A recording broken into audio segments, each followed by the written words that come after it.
Hi guys, welcome back. It is your girl over here, Sana or Rubyborn. So listen, today is going to be chaotic interviews and campaign growing pains. We are about to join a Discord chat with a bunch of people who have reached out to us showing interest in the campaign. I'm sure if you guys have been with us in the past, you know we've had some people leave us, some people join us, and so right now we're trying to grow. We're trying to bring new people on, and so we have a huge group of people that we're actually about to basically go interview. Our DM Alex is over there, as is my girl Yosara. So Sana and Yosara and Alex, we're all going to be in this group in here in just a second, but I just wanted to let you guys know what was going on and what's happening today. We're not going to be doing a full campaign. We're going to be doing an interview with a bunch of different people to see who we want to join our group. So hang on real tight for me.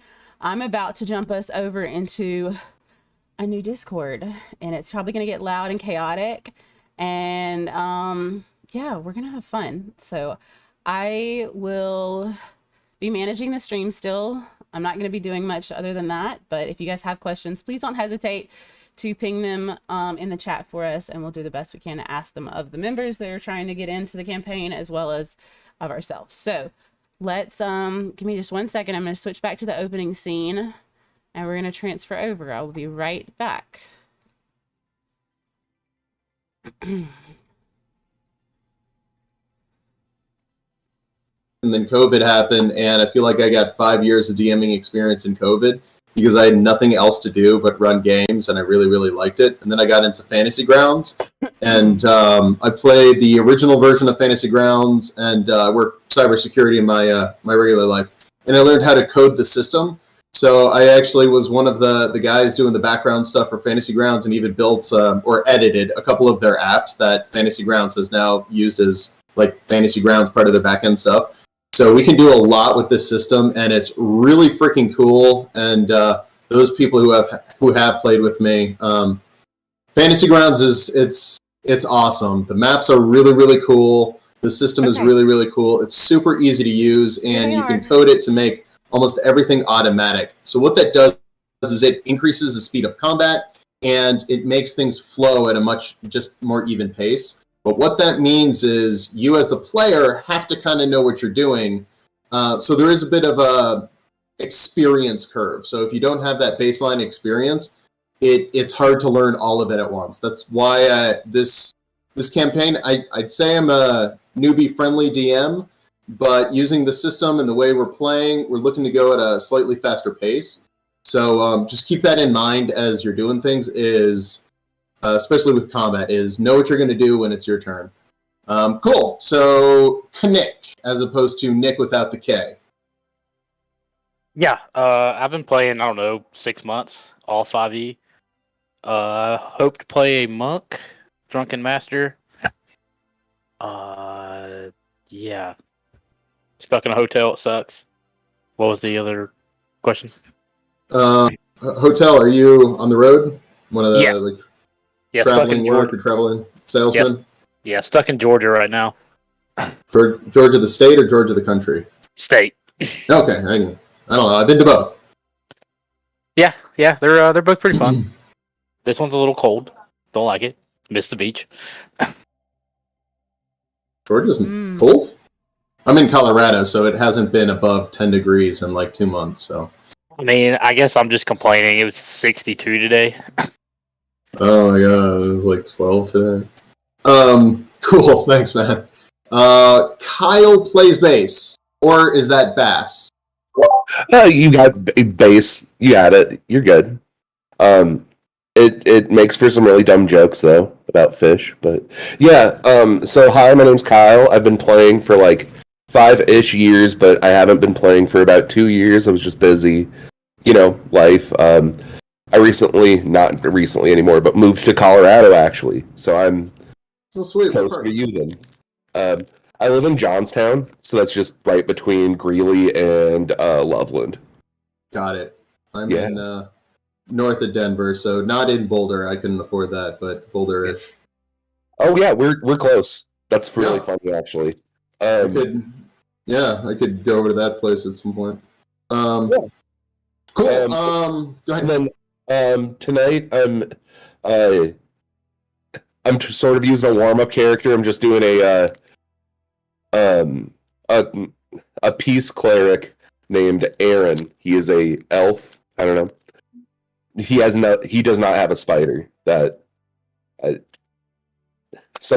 Whoever had that, I was just like, dude, that's such a good idea. Oh, Cute little spider. yeah. Mm. Cool. Awesome. Thanks, Kyle. Nick, what's going on, man? Nick played in our campaign for about 6 months, and then life came at us and schedules didn't align. But Nick, what's going on, man? How you doing? He's back, baby. I'm Nick. Yes. I've been playing for 5 years, primarily as DM. I play in a Sunday game. Fantasy Grounds is cool. I just started using Foundry, which I think is also cool. So, Yeah, but you know, Twitter. you got all your money invested into this. Yeah. So tonight I'm going to be playing a halfling barbarian named Lonnie. What could go wrong? All the best stuff. Right. Cool. Ruby. Ruby is our stream master. She played Sana, who was a paladin, for kind of a while with us. You've been with me for almost a year now. A year. Yeah, It's been a year. well, it'll It's be March. a year like the end of this March. So Yeah. Ruby is by far one of, if not the most consistent people I've ever played with, and she runs our stream. She's great. we're live right Um, now. Everybody wave at your cameras. Yeah. Oh, you guys look so cute, all waving. Because we are kind of a chaotic bunch and we do stream, we decided for our stream slot tonight, we're going to have our little chaotic interview silly half session up live. So if viewers want to watch, they can. No one's there, that's okay. But you guys are live. There's no Cool. pressure, by the way. And if you streamed before, you know that again. It's just be yourself, have fun, enjoy what you're doing, enjoy the interview process. And if you have any questions, that's fine. And I did post in the chat if you want to go watch yourself and just be like, look, that's me, and watch as it ripples across your screen. Yeah. Yeah, the joke is we are streaming to our audience, singular, because our viewers are usually under 10. The girl on the bottom is Matilda, aka Yosara. She played Yosara for over a year with me. She was my OG person. Her and I were the ones who decided to start a group and a stream. Yeah, it was February, March of last year, and Yeah, I think it was February. I've been playing D&D for between 10 and 15 years. I started with 3.5. I've DM'd for 5 or 6 years off and on. I played a whole bunch. I was playing Isara, who was a Yuan-Ti Archfey Warlock in this past campaign that we did. I'm not sure if I'm doing a character tonight, but if I am, I didn't build you one. out. Same with you, Ruby. I was about to start yelling at you, Alex, if you were about to let us play. I was like, oh, wait a second, I'm not ready for that. Yeah, right. Any stretch of the imagination tonight. We're not rolling anything. I have a character I can play. No worries. Well, that would yes. require me making it, though. Matilda has one. I'm over here like definitely not having one. Thank you very much. I am not ready for that. Cool. Sinful Sire. Cool name, by the way. Hello. Hello, I'm Sinful Sire, otherwise known as Matt. I have been playing D&D for 13 to 15 years now. Played it as a wee young lad with my dad and brother and family. I started off with 2nd edition, which is terrible, and then we moved to 3.5, which was fantastic. Yeah, why is it all the even numbers sucked? Like 2 sucked, 4 sucked. 4 was terrible, yeah. I'm hearing a lot of bad things about 6, aka D&D, 1 Yeah. now, or whatever they're calling it. Could be cool. Who knows? We'll see. But I've been playing off and on. I was previous in the military, so traveled around, played D&Ds with a whole bunch of buddies. Tonight I will be playing Arcane Trickster Rogue, Sid von Aldorte. Luck with that mouthful. You just call me Sid. Marines, Anything right? else? No. I was Air Force. Oh, Air Force. Hey. Oh, shoot. Marines don't count as military. What's the Girl Scouts?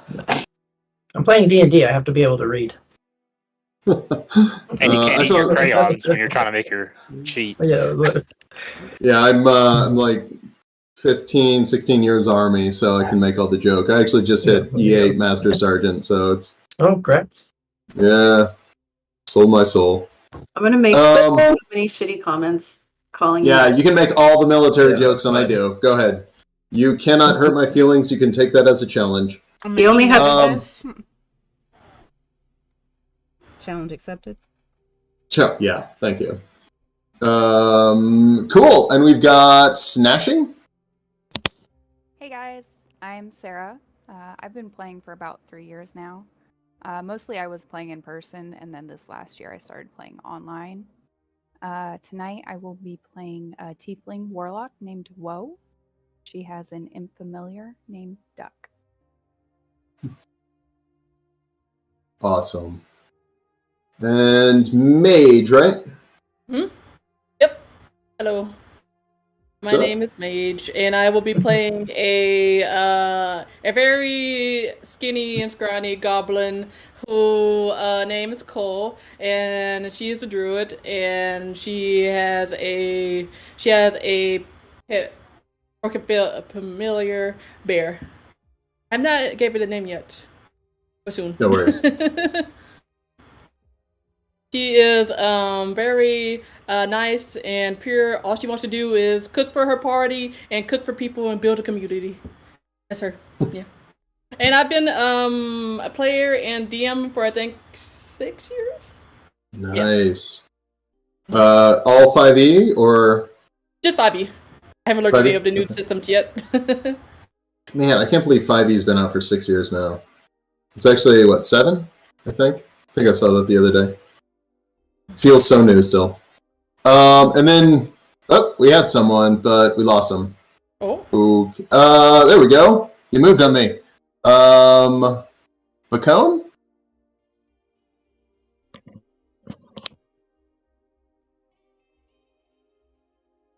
Oh. I hear the demon time. Bacone? Back on? You might be muted. Not getting audio.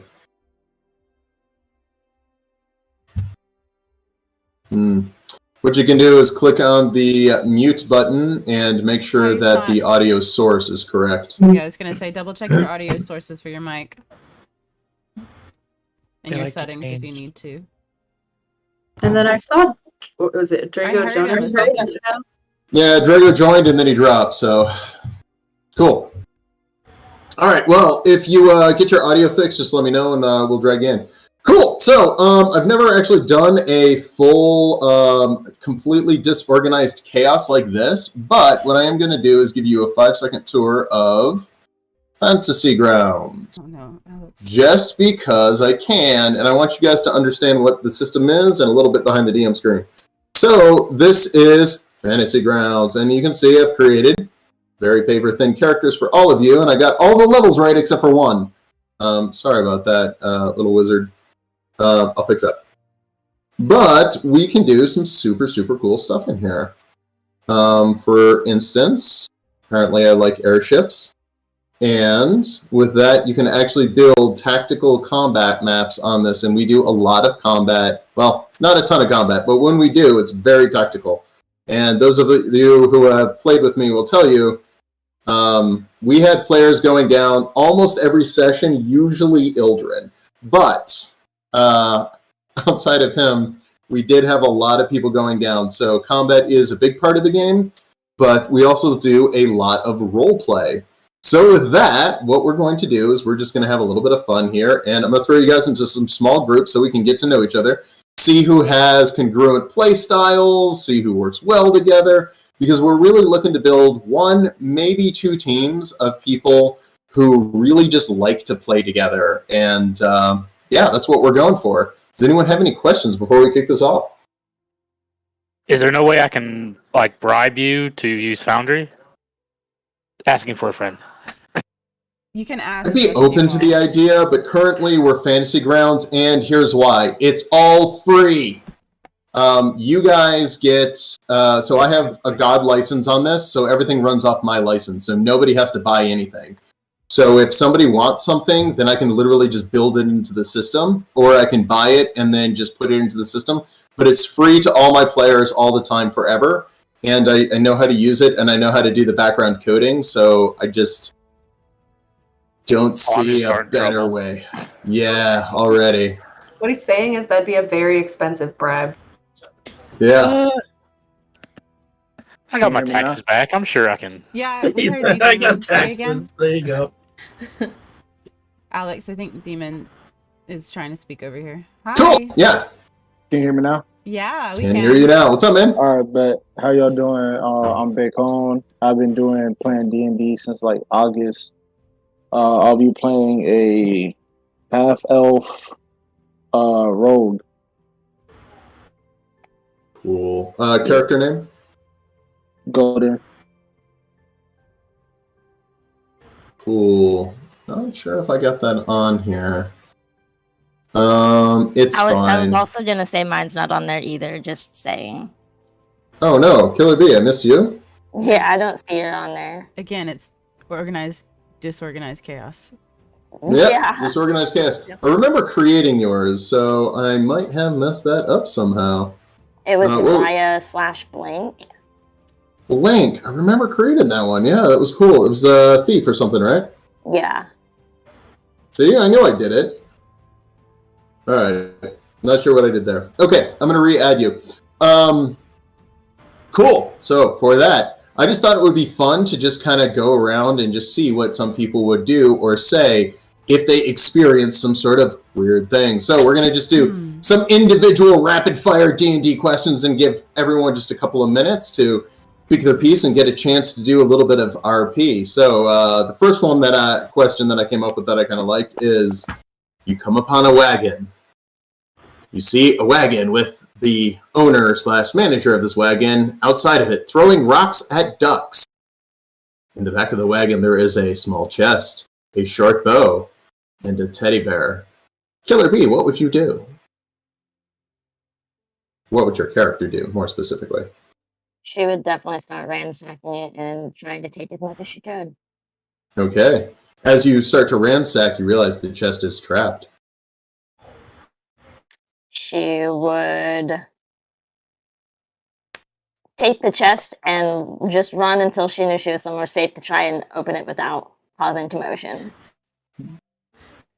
Okay, fair enough. As you go to pick up the chest, a trap is sprung, and it's an alarm trap, alerting the guy who is throwing rocks at the ducks, who begins charging you down. What's your character going to do? She is going to pull a dagger on him and threaten him and say if he doesn't let her take the chest, things will happen. All right. So, in just a couple of seconds, we escalate things to threatening some poor noble person, which I kind of like because who's mean to ducks? Brian E. Go in the same direction. You come upon the same scene. What would your character do? What is the shiniest object in the back of that cart? That's what he's going to go for. The eyes of the teddy bear. All right, he's going to grab that teddy bear, take a close look at those eyes, see if they're expensive or if they're just a bright, shiny metal. You look into them and you feel an overwhelming realization that it's sentimental shine. It means something to somebody. He would still pop the eyes out, pull out a dagger, pop the eyes out, pocket the eyes, put the teddy bear back up on the wagon. Fair. I love it. All right, cool. How do I say your name again? Chloe? Chalora. Chalora. Oh my god. I'll get it right by my fifth try. At least it's not cholera. Yeah. So, Chalora, you walk into a tavern and see a man depressed. After a few seconds, you realize his teddy bear has had the eyes popped out. I was so ready for the first question. I would console him and try to find something that could replace them. Maybe like some cute little rocks that I could maybe shine up for him. I was halfway kidding about that. I just thought it would be funny. But yeah, Chalora, just for funsies, you come upon a guy throwing rocks at ducks. His wagon is unguarded. I'm gonna leave Rosie on the cart to guard the chest and make sure that he's okay because he looks really angry. Okay. As he's whipping rocks at the ducks, he just starts screaming, "They stole my sandwich!" Oh, um, do they still have the sandwich, or did they already eat it? I mean, yeah, they still have it. It's just waterlogged and nasty. Oh, okay. Do you still want the sandwich? Because I can mage hand to go get it. He looks at you with dead set anger in his eyes and goes, "It's about the principle, damn it." Oh. I would just mage hand him the sandwich and just be on my way. After mage handing, all of the ducks look very sad. I throw some rations in the pond. Okay. I just love the difference in opinions here. We have one person stealing a potentially very valuable chest, one person just destroying someone's sentimental value, and somebody actually trying to help them out and asking if there was something they could do. I like it. All right, Demon, you're up. You want the same question or something new? You can do whichever. All right, cool. So, a tavern catches fire. As the tavern is burning, you look around and realize everybody has run out the door very quickly and accidentally trampled some very heavy-set man who would be difficult to move. Looking around, you realize the three patrons of the bar, the three owners of the bar, are busy fighting the fire in the kitchen, but it seems to be spreading potentially towards the liquor.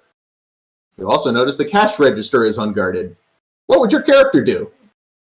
Yeah, he's making out like a bandit. He's still in that cash register, no cap. He's really gonna hop the counter and just start hitting random buttons to pop open and just snatch the gold and dip. Never see me again. As you snatch the gold and start to run, the heavyset man is trying to crawl out the door, but he's very, very hurt. He is slightly blocking the doorway. What do you do? I use him as a trampoline, bounce off him, and fly through the window. Never to be seen again.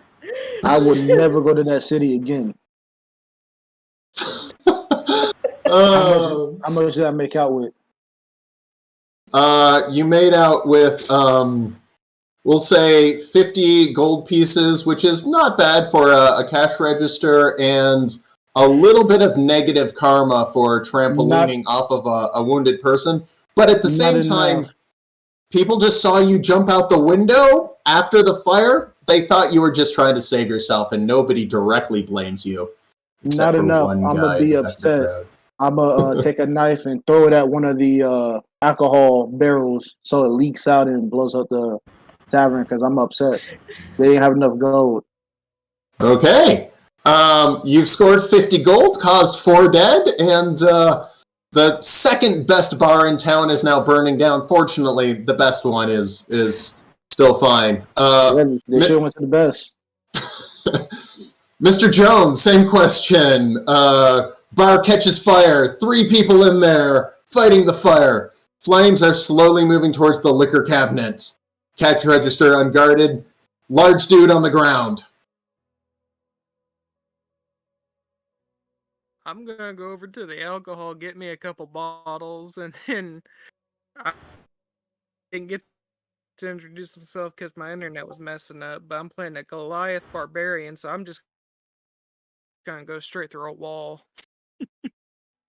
Okay, so you're getting drunk and running through a wall. Did I hear that right? Sorry, it was a little glitchy. Yeah, sorry about that.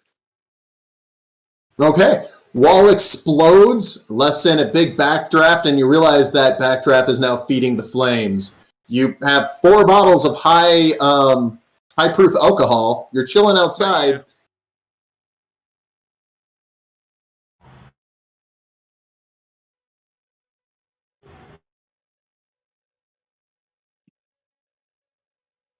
Think I got most of that.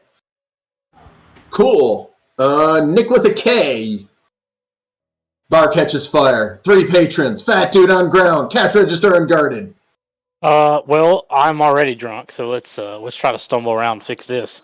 Okay, so you see 6 people fighting the fire, 2 fat dudes on the ground, and 4 cash registers. Is there a table I can flip to roll the fat dude on to try to pull him out? Yes, there is. You flip over a table, make a little sledge gurney thing for him.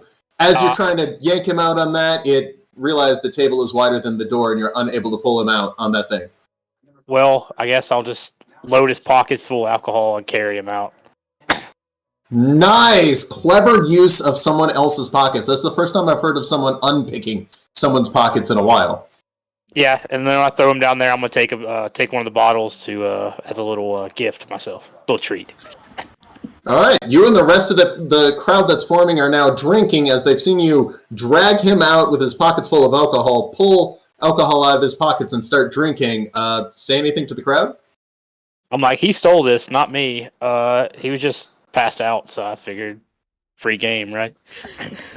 The crowd confusedly has him arrested, hands you the other bottles, realizing it was your property all along, and he probably set the fire.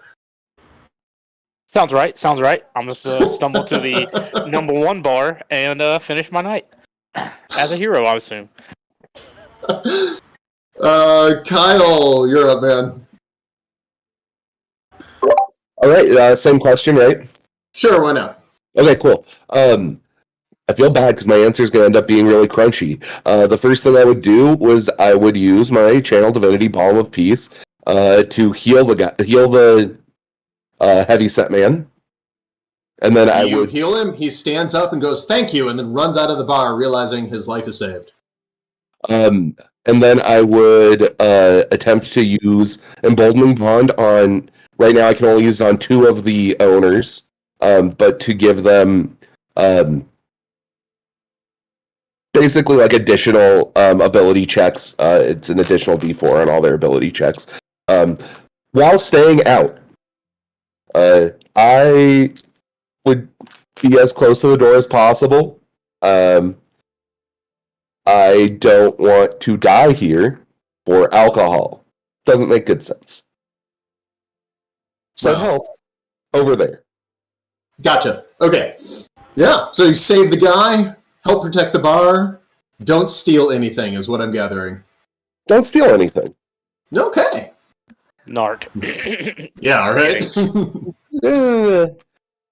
Someone had to do that. I don't know. Someone had to do something nice. Nick, you come upon a collision of 2 carts. They slam into each other. You see all this happen. Horses go flying. The horses are definitely injured. The 2 people driving have slammed together. They're both injured. One of the carts actually looks like it has some really nice, valuable stuff in it. The other one had orphans in it. Lots of them. They're beaten up, but not dying. What do you do? Well, Lonnie's going to take a minute to assess the situation, and it's very much, the meme with math scrolling in front of him, trying to make sense of what he's seeing, and recognizing the orphans are at risk here. He's going to puff up his chest and rush in and say, "Hey, little bro, Himes, there seems to be a problem here. Can I help you? You just need a hand or something?" And just kind of bend down in their face and not help, but ask them if they need help. 2 of them reach out and say, "Are you my daddy?"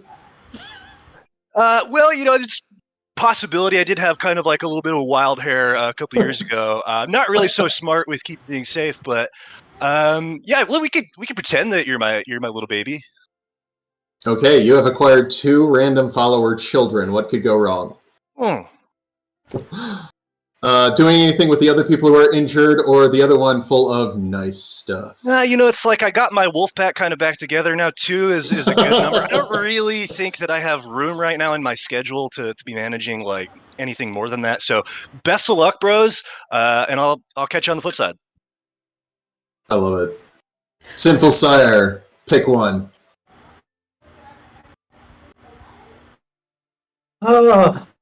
What would I do with the cart? We'll do the cart situation. Cool. All right, Sid would approach this situation in his Joker outfit. He has a Joker outfit? Oh, yes. It's his outfit that he came with. As he comes doing a cartwheel in front of the orphans. As he gets their attention, he's going to cast Mage Hand and use the Mage Hand to pick the valuables as he helps the children to safety at the edge of the woods. As the treasure is now in a pile, he's going to tell the orphans, town is that way. May you be safe. As he gives a weird smile to the children, goes and collects his treasure and leaves. Aww. Did a little bit of everything there. That is what I would definitely call chaotic neutral. He's a little evil, but that's why he didn't help the children to town. But if they were killed on the way, things happen. Fair. Snatching. Which one do you want? I'll do the cart one. Okay. So as this collision happens, you see whatever happens. Woe would flip her cloak over her head. It's odd to see her like this. You hear some infernal arguing happening underneath the cloak, and when she flips it back up, she runs over to the horses and she begins tending to them. Little does everybody else know is that there's an invisible familiar purging through the valuables and stealing as much as possible, and she'll go ahead and help the horses. Doesn't care about the people, though. At least you know who you are. She is. To be fair, that's probably what I would do in real life, is like, oh my god, horses are hurt. Yeah. Mage, you're up. Pick one of the scenarios. Surprise me. Okay, let's do the cart. You got dying horses, injured people, scared orphans, and valuables. Alright.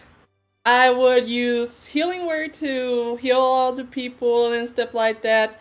And my character is Circle of the Shepherd, so I would try to calm the animals down, give them something to eat, and then give the people something to eat as well, so they can relax, calm down, take a breath, and get everything situated so they can get back on the road again.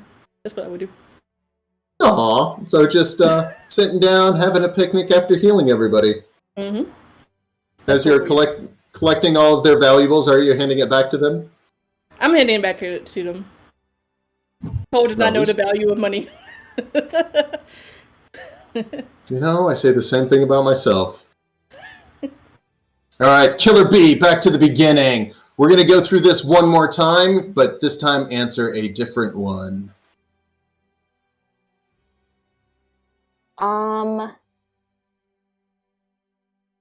We'll do... What was the second one? It was the bar, right? The bar, yeah. Okay. I would be in the bar and I would try to stash as many bottles as I could in my bag. And as I start trying to run out of the bar, try to also pick as many pockets as I can without being seen. Okay, well, there's the guy who's injured on the ground as you're picking his pockets. Yeah, he's got a little bit of gold, a little bit of coinage. He does not notice you as he is still struggling to the door. You're stealing from the patrons or the bar owners as well as they're trying to put out the fire? Yes, as many as I can out the door. Yeah, you have no problem stealing as they're very much preoccupied. As you run out, the crowd looks at you and goes, oh my god, what happened in there? There was a fight, and so it just got out of control. Someone shot the alcohol, and boom. And then I keep walking and have a drink of what I took. And as you say boom, the bar does explode, and you walk away without turning around, putting on sunglasses, smoking a cigar. It's pretty epic. Perfect. Brian, you're up, man.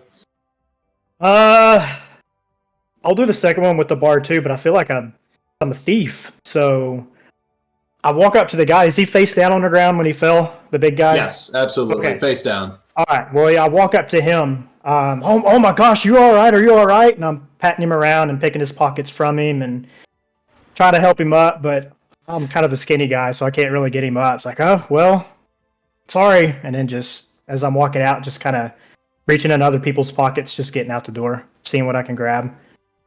Yeah, you have no problem stealing from him as he's very preoccupied. Getting out, there's a small crowd forming, and they're like, oh my god, what's happening in there?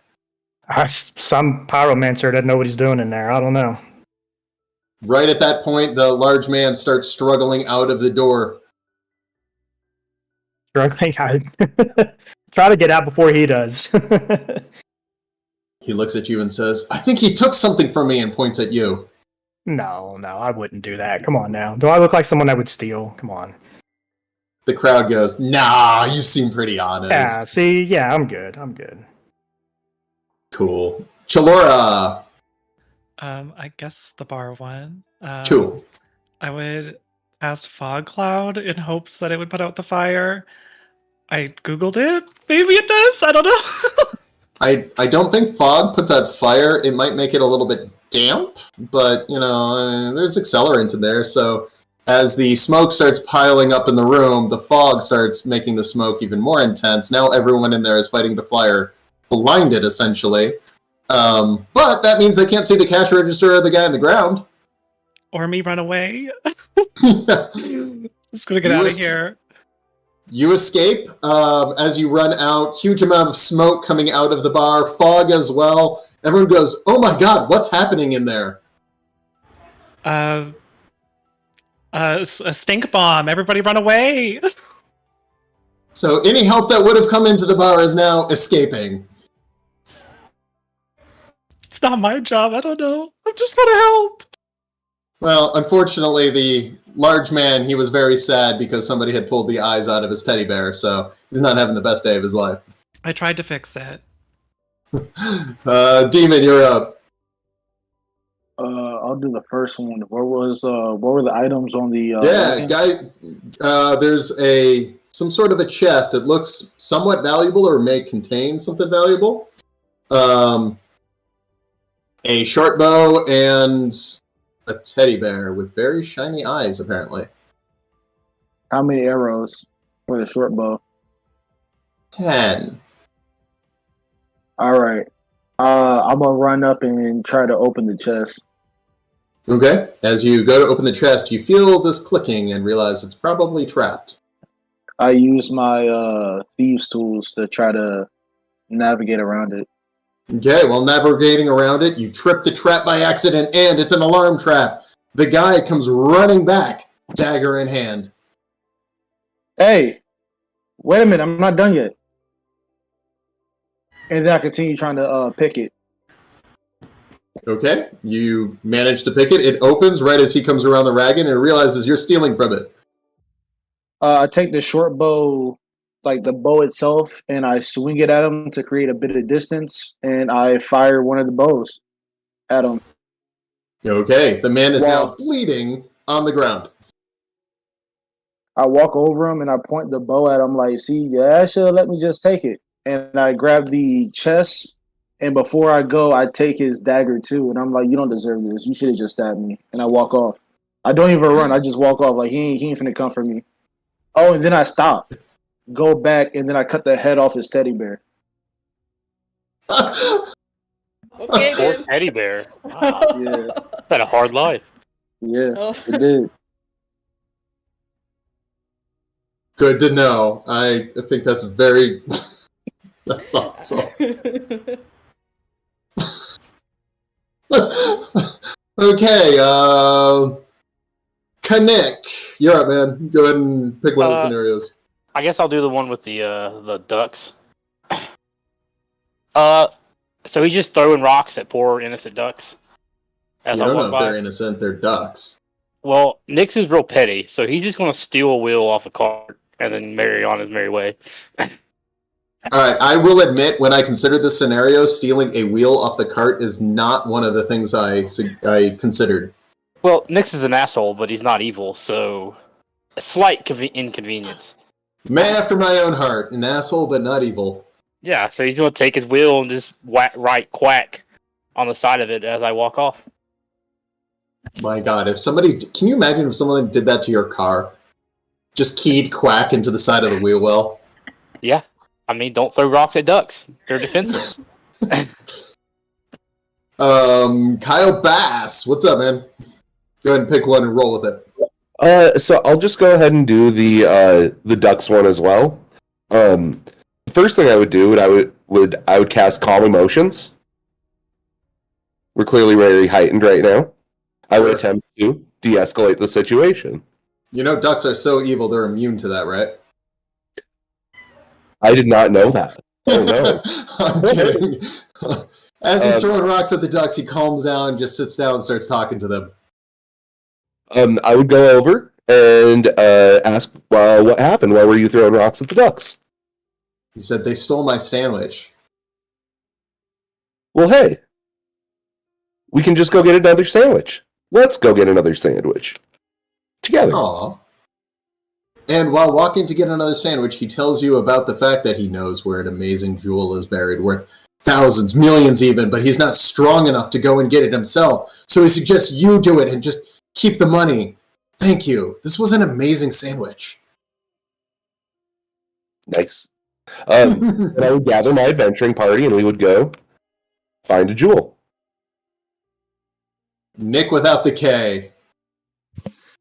Yeah, we can go check in on our ducky friends. So Lonnie'd puff up, 3'1", walk up to him. Seems to be going on here, Haas. Got a situation? Something, what's the deal? He goes, oh, you, I've met, is your name Chad? It has to be Chad. Oh, don't even get me started, bro. Somebody hold me back. I'm about to rage. And Lonnie would rage and just start attacking things. Not the ducks or the man, but just thrashing. After just a few moments, about 6 to 12 seconds, you realize that 2 trees have been destroyed. The man, as well as 6 ducks, are sitting there terrified watching you. The sandwich completely uneaten. Oh man, no, I'm sorry about that. You know, sometimes I just get a little bit heated. You know, I'm trying to work on it and been seeing somebody for help with controlling things. But hey, looks like you got your sandwich back. You know, it's still good protein, so just make sure you get that. Oh my god. You do remind me of a guy I used to work with. His name actually was Chad. With that, the ducks hand the sandwich to the man. The man hands it to you and says, you seem hungry. More like hangry. Well, I'm like really hungry for like self-improvement. You know, I just try to do like a little bit every day to be better. So I just think this is like my good deed. And little ducks, when do you want to come join my posse? I got 2 kids back home. Could use a pet. And you are a Pokemon in this, because now you have 3 ducks and 2 children following you. Hell yeah, collecting. Sounds like you need a sneakers. Sinful Sire, you're up, man. Alright. I think I'll do the duck one as well.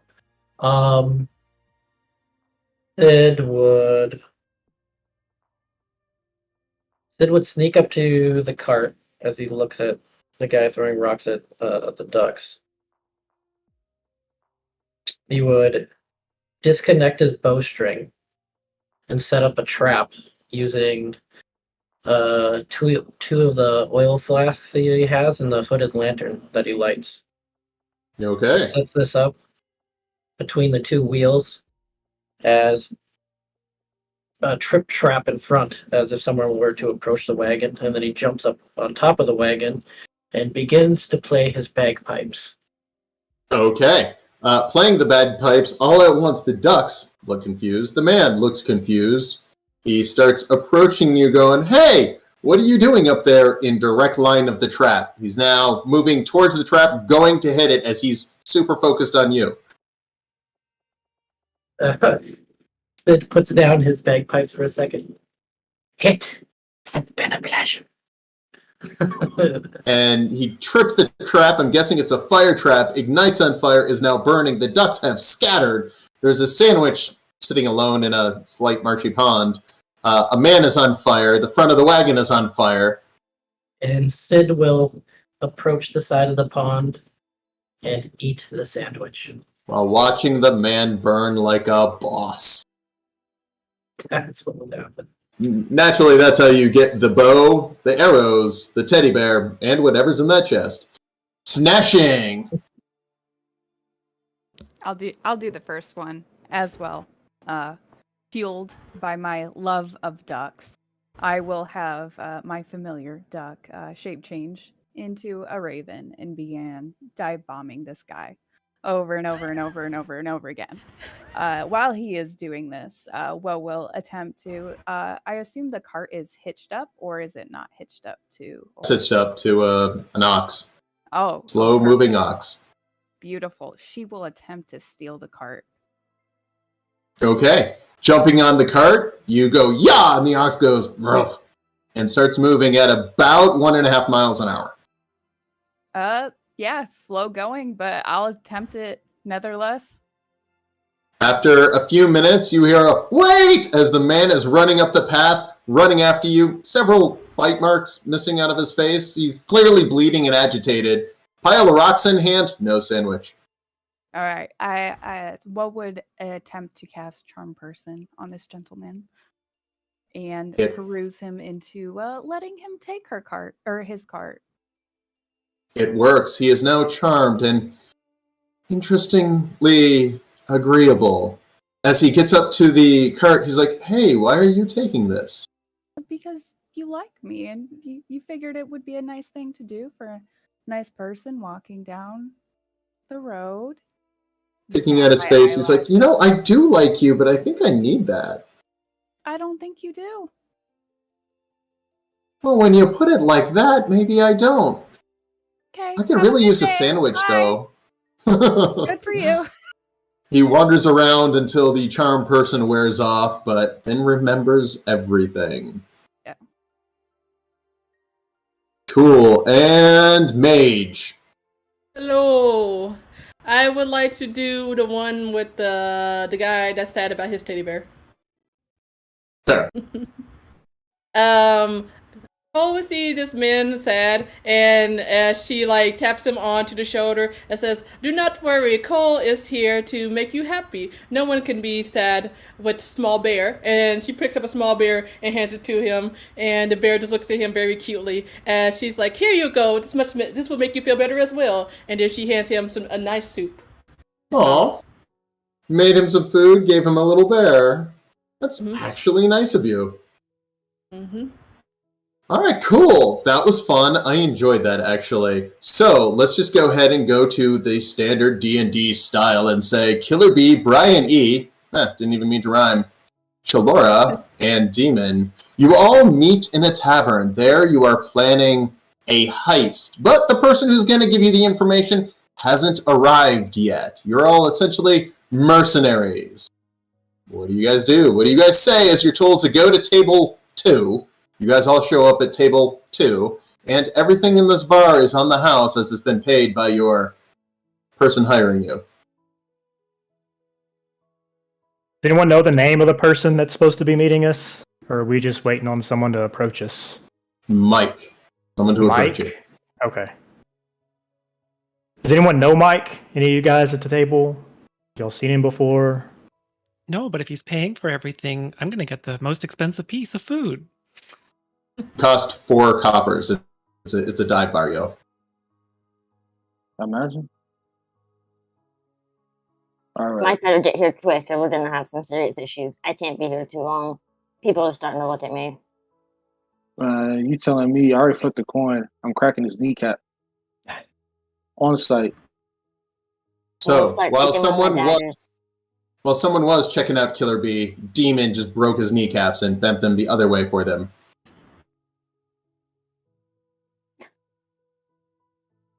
I hold him up by his shirt. Was this Mike? It was not Mike. I tossed him to the side. All right. Whoops. When you see Mike, let him know that's in store for him. Accidents happen. No, that was on purpose. No, him being Mike was an accident because he's not Mike. I'm gonna start carving Mike's name in the table. Just kicking back another beer, waiting. I like your style. I pick up the guy that I just broke the kneecap of, and I carve Mike into his arm.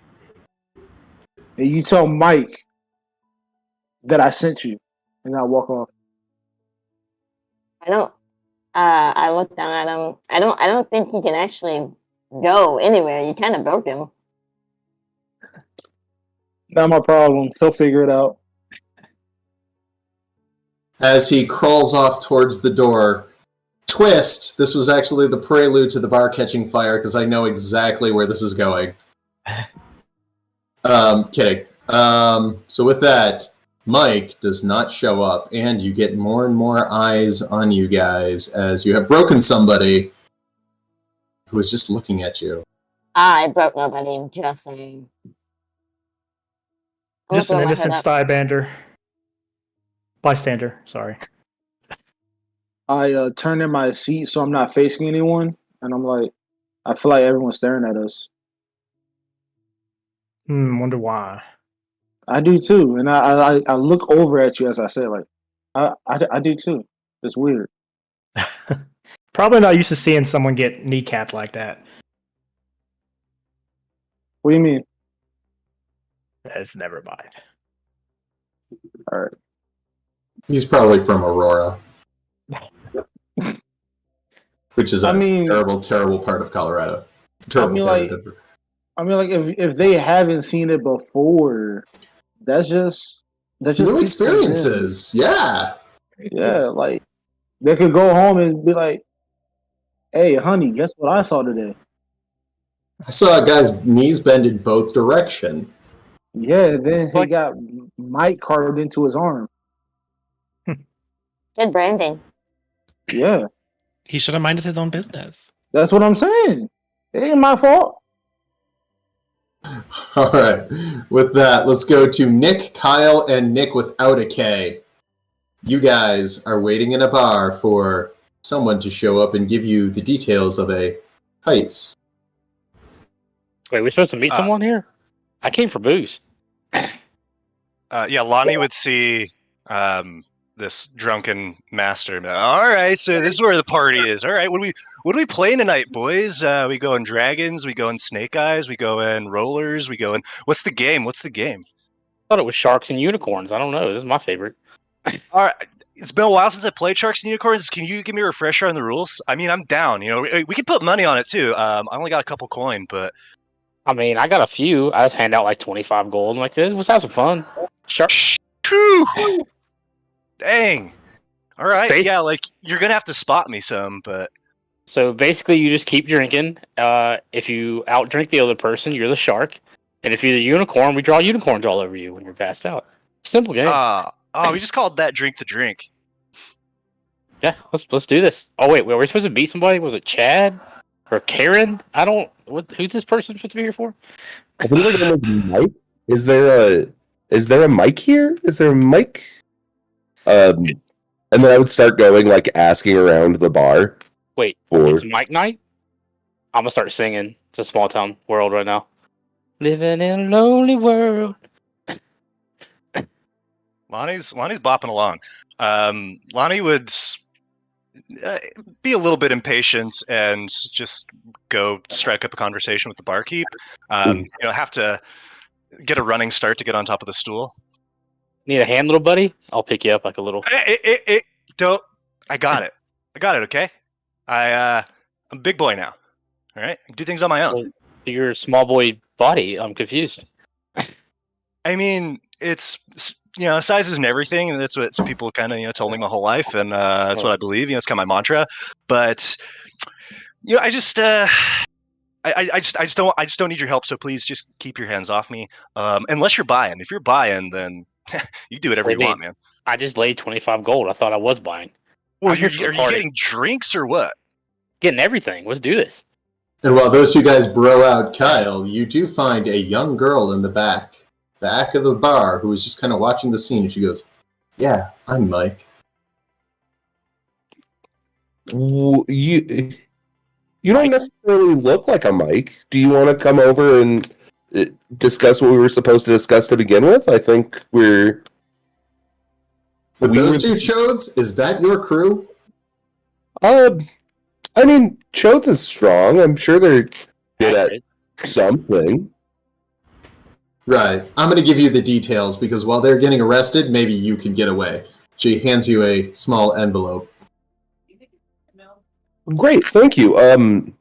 Does this have everything that we'll need in it? Should I contact you at another time? It's all in the envelope. She walks away, seemingly disappearing into the shadows. So I'll go join them at the bar with the envelope. Wait, that was her mark? She looked like a cutie. She was hitting on you, bro. All right. Thanks, Kyle, Nick, and Nick. Let's go ahead and throw things over to Sinful Snashing and Mage, which we used to have a girl named Smashing, so it's hard for me to go with Snashing. So if I call you Smashing, it's just because that was the name of our last player. Gotcha. All right. Well, Woe would be up in the kitchen window, yelling an order for like one of probably everything on the menu, while her little imp's sitting on her shoulder, and she's basically translating for him everything that he wants. You get one of both things on the menu, like I said, dive bar. So you get the soup and the salad, or the... Then we're yelling out additional orders that aren't on the menu as well. Yeah. After a little while, you get a soup and a salad and a breadstick. Nice. Sid. Sid would be sitting at a table, looking around, and pulls out a little bell. Ding, ding, ding, ding, ding. As you hear squeak, whoever's at the table, if anyone's there, as a little rat peers above his jester hat and peeks through. Well, I think it's time we get some cheese. As Sid makes his way into the kitchen. Mm-hmm. No one stops you from going into the kitchen. You just get the look of one of the bartenders like, hey, can you do that? Cole would be going around and asking people about this mic person and what they have set up for them. That's what Okay. you would be doing. How would you be doing this? As this is a clandestine mission. Clandestine meaning secret mission. Would you just be like, hey, are you Mike? Do you have the secret information for us? Well, usually the bartender has all the information, so that's what I'm going to go to, and I'm going to not say it loudly as Cole goes. Cole would like to know some information. Do you know a person named by Mike? I don't say that loudly though, for a lot of people to hear. The bartender goes, I know a lot of Mikes.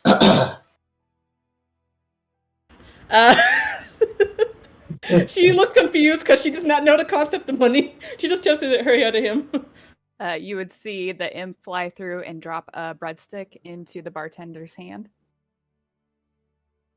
Staring at it begrudgingly, he starts numbing on it.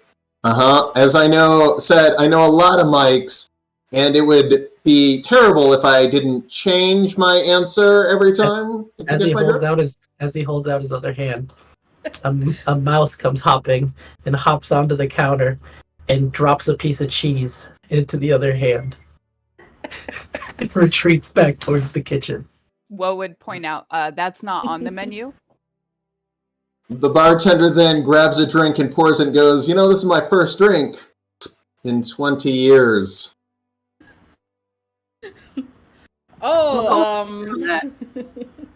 Here, how about this? Cole just gives him some food. Would this suffice? Just gives him soup.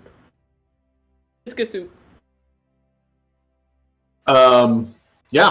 He starts eating the soup and goes, well, this is good. The mic you're wanting is over there. Points in the corner, and all you see is a young, fairly attractive girl lingering in the shadows. Very much does not look like a mic. All right. I mean, not to judge a book by its cover. Cole, go over there and talk to her. It's like, excuse me, hello, very quietly. Are you Mike? I am, yes. Are you the leader of the organization? I just look back at you guys and it's like, maybe? Why don't you go ahead and bring your mommy over then?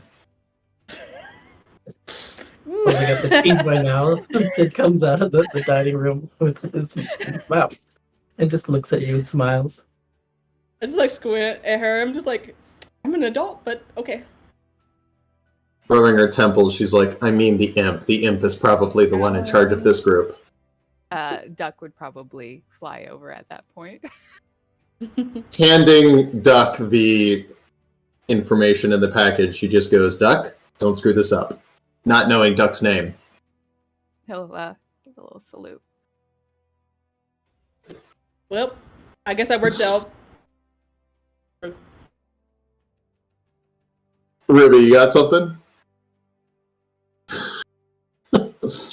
Alright, cool. Cool. That was fun. So, now we're going to do something else that I've always wanted to do, but never really had the chance. Mm-hmm. Alright. I enjoyed that, so I am going to share my screen again. Alright, and I'm going to be breaking all of the rules of D&D for the next, 2 minutes here. Ooh. So this is an arena. And you all have paper-thin characters. What could go wrong? How well can you guys see this? Well enough. Decent. Yeah, well enough. Yeah, I can see it. Cool. Good. What am I doing? Good. Cool. So with that, in the first match, just for the fun of it. All right, I've got Lonnie, Kyle, Nix, and Rictus. We have all those people on, right? Yeah. Yeah. I think. Yeah. All right, then. Cool. Hope you guys know at least something about the character that I very crudely made for you guys, because I just want to see what happens when 4 people who barely know their characters fight each other. So with that, just for fun, we're rolling initiative. Da-da-da, da-da-da. Yeah, let's see if we can do this quickly. Let's see. Character sheet doesn't come up automatically. All right, Lonnie. And then we just go initiative. For those of you who don't know, this is why I love Fantasy Grounds, because it automatically programs everything. So once it's brought up, it's pretty easy. Nix. And it is last person standing. Lonnie, Nix, what'd I say? Rictus and... Come on, where's Token Lock? There we go. Kyle. Got it. Yep. Alex, are you All seriously right. about Yeah, to just correct me if I'm wrong on anything. all Say these what? characters? Are you really about to run all these characters? Unless you want to run one. I mean, I can help, but at the same time, I don't think I can. Flex your DM skills, Alex. Yeah, I mean, right? you're really flexing on these guys over here. Just how many characters can you run? Throw 5, them all in there at 6? once. Let's find out. Got They big say boy. you could probably get your Zara to help if you need actually an extra hand. Yeah, I probably could. I'm not gonna. Oh, okay. Oh, All right, cool. Watch him struggle. It's fine. You're just Yeah, gonna what leave could him go on the wrong? struggle bus? All right, you know what? What could go wrong? That's the best thing a DM can say in this situation. Sure, Alex, what can go wrong? Yeah, see, But the he doesn't problem look is like he's struggling. He's killing it right now. I need guys stop to encouraging expand him. my screen to do full monitor screening. So, boom! Now I can do this because I got play space. All right, cool. Yeah, because that So, great. with that, all right, Kyle, you're up first. Here is the map. This is what Kyle looks like. Can you see all of that? Yeah, I can see. Cool. What do you want to do? So I'm going to try and hide behind a wall. Okay. You're a Okay. rogue, right? I'm a cleric. Cleric. Oh shit. Okay. So I'm going to, and not necessarily hide, just sort of hug a wall. Okay. And then I'm going to ready a dodge action. You can use your action to dodge. Okay. And Attacks then on you will have disadvantage. And then as a as a bonus action, I would like to yell out, "Does anyone want to form an alliance? Maybe an alliance?" All right. Trying to persuade people. Nix, you are up. Well, okay. I am going to just kind of use my full 45 feet of movement and just run around and see what's going on. Okay. You realize you're in an arena battle and only one can survive. Well, I'll let the other two. I'm just gonna run and try to hide until there's only one. Okay. Guerrilla tactics, like yeah. Lonnie. So Alliance was Lonnie's strategy from the get-go, so he watches a lot of Survivor, so he's like, yeah, over here, bro. And looking at, well, I guess one of them's hiding. Who's the last person down there? It's me, Rictus. Okay. Rictus. All right. Seeing what looks like an easy target in someone who's maybe not too much bigger than him, Lonnie would rush forward toward Rictus. You can make it. Go into a rage. Okay, you're raging. And swing whatever weapon you gave him. Okay, Lonnie, What gave level you are we? Ooh, battle axe 3. It's all fun and Three, games okay. till the barbarian swings. Yeah, that's gonna hit. Stunning. Yeah, that's true. Yeah, you bash him in the face. He's hurt, but he's not dead. Did that apply my rage damage? I can't tell. Probably not. That's 2 more damage, bro. You should be bleeding more. All right, he is now bleeding more. I think that's it. Yep.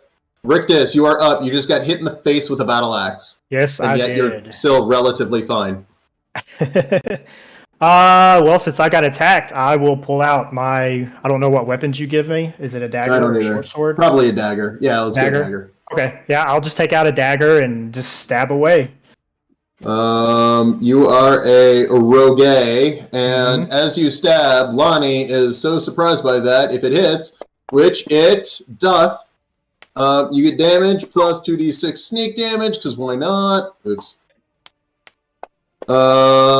6 damage, but cut in half because of raging. So you did 6 damage. You poked him. And then as a bonus action, I want to disengage and then just run behind the wall that's behind me, down south. Okay. There you go. Yep. All right. Kyle, you're up again. Because Lonnie responded affirmatively, and we are in an alliance, I'm going to move. I'm not going to move. That's a good spot. And I'm going to cast guidance on him. So +4. +4. Yep, or plus D4. Gotcha. D4, yeah. Lonnie, you feel this level of clarity that you haven't felt since the last time you did pre-workout.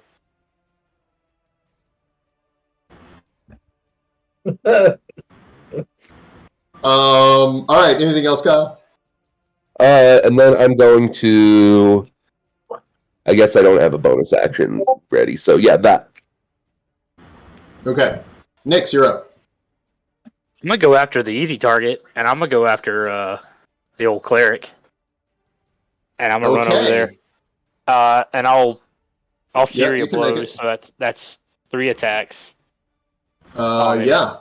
I like how you called a cleric an easy target. Well, the other 2 are fighting each other, so. Apparently, I gave you Shurikids, so even though they're ranged weapon in theory, I know, they hit the same. That's a hit. That's a miss, and that's a hit. You punch him twice with D6 damage, apparently, even though I think it's supposed to be D4. Oh my god, it maxed your damage! Yeah, you knocked that cleric out.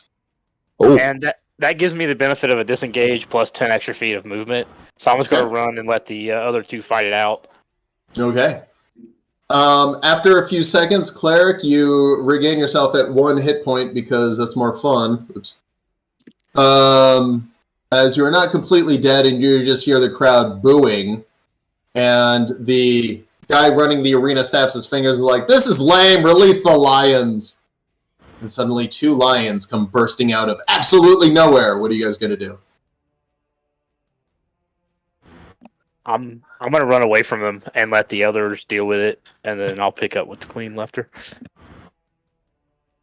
Lonnie would look at the lions and say, "Should we form an alliance?" You all take 2 psychic damage. The puns, But is it Lonnie's turn now? Sure. Lonnie, seeing this, says, "Can't leave a bro hanging," is going to go around the corner here and start beating on the monk that just attacked my bro. Oh, okay. Not ignoring the lion, beating the monk. Yeah, gonna go ahead and do a reckless attack too. And he's gonna, just give advantage to it. I love it. Why not? I mean, it's going to hit either way. Yeah, you beat the crap out of him with your battle axe or whatever I gave you. With that, it is now Rictus's turn. As a barbarian's hit you twice, some lions are now in the arena. Yeah. I assume I have a bow, so I would like to shoot the guy that had already hit me. Shoot him with the bow. All right, taking a shot at Lonnie. This is targeting. I think since you're a sneaker rogue, you should get advantage. Well, he reckless, now right? 1 and a 4, so yeah, either way you get advantage. But that was Reckless an is absolute melee miss. attacks, though. Yeah. Even still, you would have had advantage, but you rolled an 8 with that, so miss. And then I want to run to the wall that's even further south, get behind it, and use my bonus action to hide. Okay, as you're hiding, the lions come charging in, attacking what is directly in front of them, being these 2 people who are wailing on each other, and they start eating Nyx and Lonnie. First one makes a bite. Second one makes a bite. Miss, and that's going to hit. Lonnie, you are now starting to have a bad time as these lions are eating you. Oh, and if they hit the bite, they can claw. And that's actually going to miss. Never mind.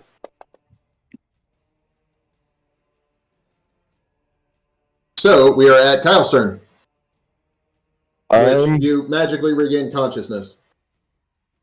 I'm gonna cast, so I'm gonna channel Divinity. Okay. Which lets me move 30 feet towards something without triggering attacks of opportunity. Gotcha. And heal it 2d10. And I'm gonna do that to Lonnie. All right, 2d10. You heal him for 9 HP. And then I'm going to use my movement to move as far away from the action as I can. Okay. I think that would trigger an attack of opportunity, but I don't care that much right now. Next, you're up. I'm going to look at this little barbarian, and I'm going to Fury of Blows, which gives me a disengage action, and I'm going to chase the cleric down. Okay, Flurry of Blows gives you a disengage. Drunken Master does. I'm going to have to trust you on that because I did not read the full Drunken Master subclass, but I'll take your word on that. And so I'm gonna chase down the cleric. And 3 times, 3 attacks at him. Okay. With that... 2 are unarmed attacks. Yeah, I know, but I didn't program unarmed. It's the only... The Shiruka does the same amount. Anyway. Oh, nat 20. Okay. So, criticals here do brutal critical, and it maxes out 1 dice roll. and then it adds in the next one, so it does a shitload more damage, because that's how I like to play. Criticals are actually critical. So yeah, you beat the crap out of Kyle and knock him so unconscious he is DED dead. And then he comes back at 1 HP. I'm just going to run away then and get away from the barbarian that's chasing me. Okay, with that, Lottie, you're up. Getting really mad here. Bros going after my bros, but Pretty Kitty, Lonnie's going to try to convince this nearest lion not to maul him. Lonnie, how are you going to do this? I'm going to make myself look really small, which isn't going to be hard, and just do the thing that cats do to show submissiveness. I'm just going to stick my butt up in the air. I thought you were gonna go the Puss in Boots thing with the eyes, but that's the way to go. That's going to have the opposite effect, wouldn't it? Yeah, I don't even know anymore. Okay, Lonnie, we're going to call that animal handling. Why not? I'm not sure if that's advantage, disadvantage, automatic win, or automatic fail for its creativity, so I'm just going to roll it straight. 6. It goes after somebody else. I don't know. We'll just say it goes after Monk Boy. So as they go to pin in Monk Boy, about to tear him to shreds, suddenly a whistle blows and the lions walk away. The fight is over. You all survive, except for Kyle, who's dead twice. Yeah. It was fun. You kept coming back. I figured it was... Yeah, he got the relentless endurance, even though he's not an orc. All right, cool. I just wanted to see how you guys do in combat. So, with that, let's grab 4 more people. And assuming I have their character sheet, if I don't, well, we'll deal with it.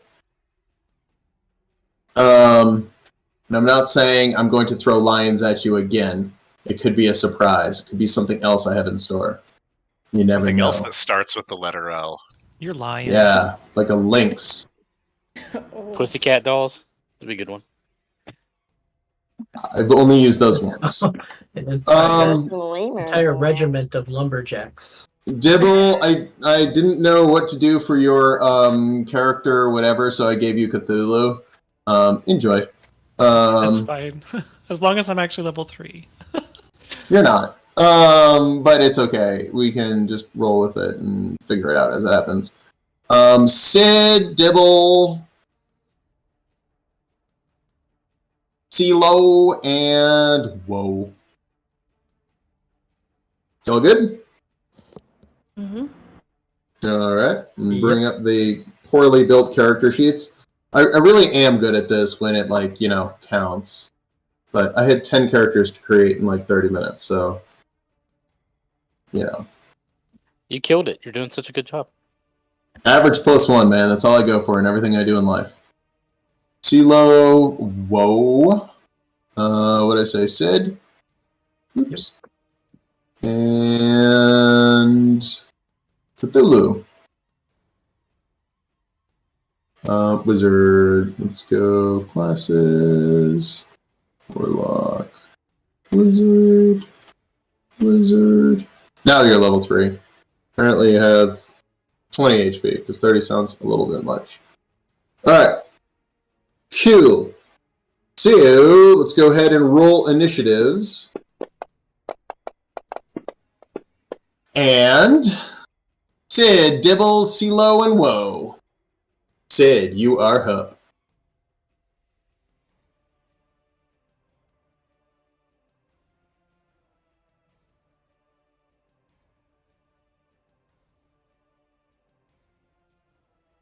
Sid, you're on mute. So I have line of sight on the person on the far left, I believe.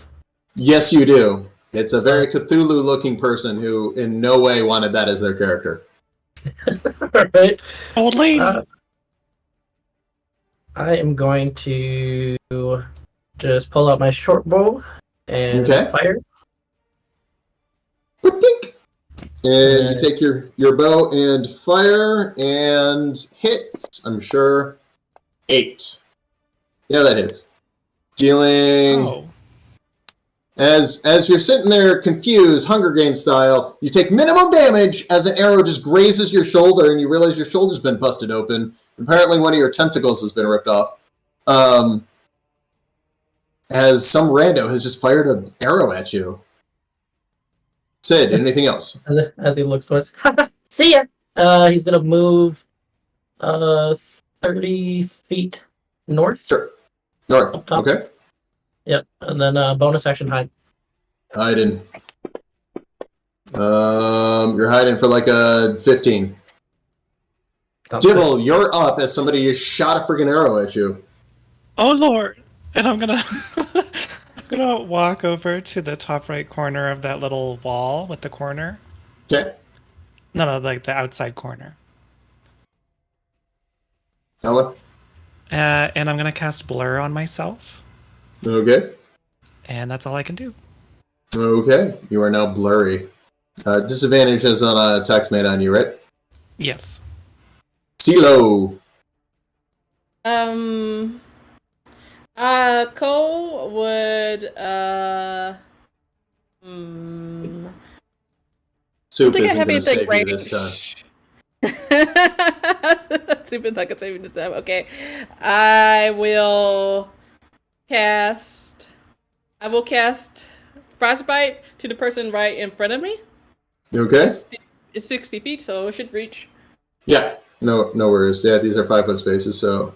Frostbite is, 1d6 damage if it hits. I think 60 feet, yeah. Con save, there we go. Boop. And he saves. No damage, unfortunately. Okay, well, and then as my bonus action, I have Nimble Escape, so I'm going to take the hide action to hide. You okay? Hiding. Mm-hmm. With that, whoa, you are up. Familiar with me or no? Yes, why not? Okay. First up, he has 60 feet flying speed. He's gonna go after the person who just shot at me. Okay, and 60 feet would reach. He's gonna do a sting attack. Okay, what's that do? It's a melee +5. Oh my god. Yeah, it's gonna hit. It's a 1d4 +3, and there should be a DC 11 Constitution saving throw.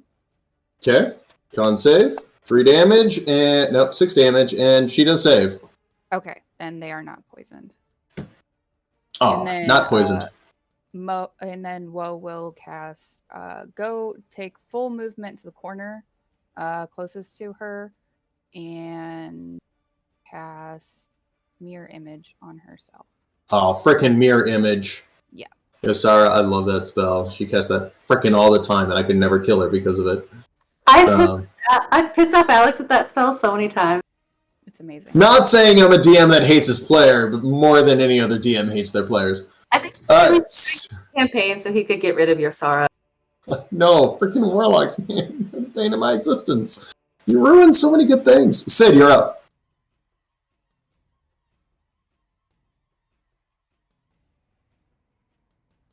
You're muted.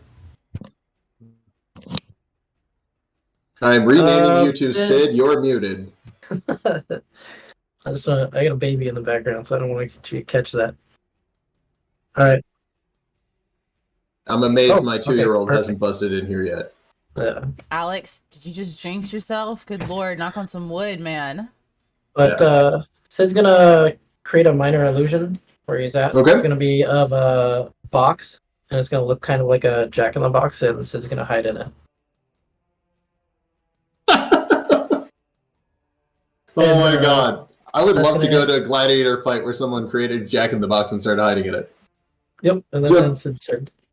Dibble, you're up. You're blurry. I probably didn't see that, so I'm gonna walk over towards the Jack-in-the-Box I didn't realize was there. Is there a way that I can determine if it's real or not, I guess? Sure, you roll a d20 at it and you 3 your roll. So, yeah, it looks real. That's amazing. Why is there a Jack-in-the-Box in this arena? Yeah, I think it's so cute. I want to like crank the little handle. Okay, you go up and roll crank handle. So as she reaches in to touch your handle, she ones her roll, whatever that means. I'm fully into it. Okay. Sid, I don't know what your end game is here, but we're gonna figure that out on your next roll. CeeLo. Okay. I will trying to figure out what my character can do. There's so many things. Looking at you, you see 4 warlocks, 4 woes, and you've just been stung by a tiny familiar creature whose name is now Kyle. All right. Can I turn into, since I'm a druid, can I turn into an animal? Yes. Okay. Can I turn into? I don't know what I could turn into. A bear? I'm just gonna say and naming the first thing that comes to my mind. I'm gonna say yes, even though I would have to check the CR levels of that because I don't know turn into levels very well. But yeah. Well, I mean, African American bear. Come on, let's be woke. I'm kidding. Yes, you can turn into a black bear. Oh, okay. And then I will use my claw attack on the person in front of me, and I have Fury of the Small, so that means that I mean, you're gonna hit the shit out of it. How much life does a familiar have? 1d4 or 10 hit points? On the M. Oh shit! It might actually survive then. I don't know what a bear does. We'll call it a D8 plus 3, 4. And, I don't know either. It survives! Even with that amazing hit and your Fury of the Small, it would be at 2 life, I think. Nice. So you bat the imp. Alright, and that's the end of my turn. Cool. Whoa, you're up. All right. Duck would immediately turn invisible. Take his blight speed to the center of the arena. That'll be his turn. Well, we'll find a way to get in sight range of someone, anyone, first person. You're in sight range of her. And Eldritch Blast. Eldritch Blast! You would get a -2 for partial cover, but plus a bunch, and she doesn't have any armor, so yeah, it's gonna hit, and CeeLo, you just take an Eldritch Blast of like 5 to 7 damage. You're okay, you're just having a bad day, and then suddenly the person running the arena is just like, what is going on? Y'all are being freaking crazy here. And then snaps his fingers, and suddenly, out of nowhere, a whole bunch of goblins come running out. Ah, goblins!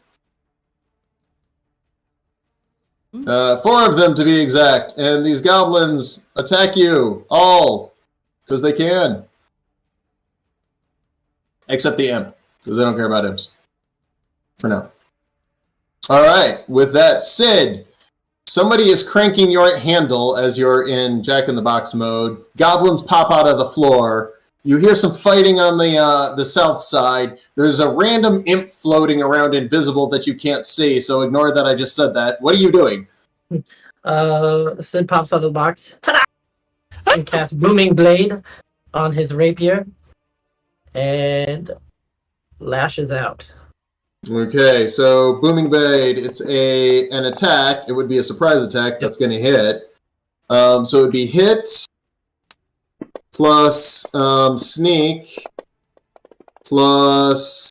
now, Booming Blade, when that hits, do you move and then boom? Or does it lock onto them and then they move? Yeah, once they move, then they take the damage. That's what... Okay. So Dibble, you take 1, 4, 7, 11 damage. 15. You're at 5 life. You're still alive. And then but suddenly you feel this weird shimmer in the air all around you. And then Sid, you have to move, don't you? Yeah. With Booming Blade, I thought that was part of it, is you had to move or something like that. Maybe not. Well, yeah, that's like the combo for it. Yeah, I'm gonna bonus action, disengage, and then move 30 feet to up and to the left. Okay. Dibble, there's this weird shimmer in the air. A goblin has popped up right behind you. What do you want to do? I'm going to turn around and poison spray the goblin right behind me. It's a 13 con save. Okay, the Goblin. 12. They got a -1 in con. Fails miserably. 1d8 or 1d6? 1d12. Poison damage. Man. Cantrip. The Goblin gets sprayed in the face and then goes, melts into a puddle. Good as you riddance. disintegrate this Goblin. What do you do after you just melt this poor little Goblin's face? I'm going to go back to where I was at the little corner. Okay, as you move, the shimmer in the air explodes, dealing how much damage for Booming Blade? I think it's 1d8 thunder damage. Yep. 1d8, you have 5 life, and roll a 6! You explode in a ball of, you have 1 hit point left. Because I'm not ready to kill you. Oh. CeeLo! Okay, for fun, I think I would like to try to convince the goblin in front of me that I am one of them because I'm also a goblin, so I'm just like, I'm just one of you, you know? You don't have to attack me, I'm just joining in with you guys. The Goblin, confused, looks at you and nods his head going, yeah, I 100% understand that, as he rolled a 7 on his insight check. So you now have a Goblin who's working with you, Goblin number 3. You have your bonus action, which, in the way I play, you can use a bonus action to give a command to another creature or player if they're on your side, and it would not be in their normal routine. So you could use a bonus action to command the Goblin. Alright, I will use my bonus action to tell the goblin to attack the first person that they see, not me. Make it clear. Okay, the Goblin looks out, sees a dead Goblin, sees 4 sorceresses, or excuse me, warlocks, another Goblin, and yeah, it's going this way, either running at the warlock or one of the other goblins. You don't know. Nice. With that, Goblin number 1, still alive, runs around, attacks the warlock. It hits, which we roll a d20 to see, and a 3. Is that hit you? That's hit you, isn't it? Low is hit you, and then high is hits one of your familiars, right? For the first projection, it has to roll higher than a 6. Yeah, and it rolled a 3. So you take 4 damage, whoa. Okay. Can I hellish rebuke that goblin? Yes, you can. And as this goblin stabs you, he passes his con or whatever the hell save it would be. But he still bursts into flames, taking 17 damage anyway. So yeah, he's dead as fuck. Goblin 1. So yeah, the goblin bursts into flames. With that, Goblin number 3, who is working for you now. Goblin number 4, seeing all this happening, is just going for the rogue, as you are kind of in the open. Takes a swipe at you with his scimitar. And it's going to miss. And with back to Sid. Oh no, whoa, you're up.